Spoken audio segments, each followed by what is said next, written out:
Alam niyo ba guys, one of my realization this past few days or past few years na ang mga tao ay seasonal.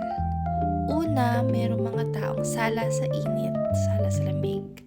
Pangalawa, may mga tao talagang super pure magmahal to the point na super fair magbigay ng treatment, ng attention, ng reaction.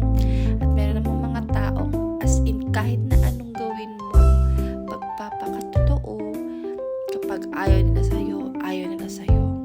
It doesn't matter kung sabihin nila na any reasons, basta kung ayaw nila sa'yo, ayaw nila sa'yo. Pang-apat, may mga tao naman na iilan lang yung pinapakinggan, iilan lang yung pinapriority.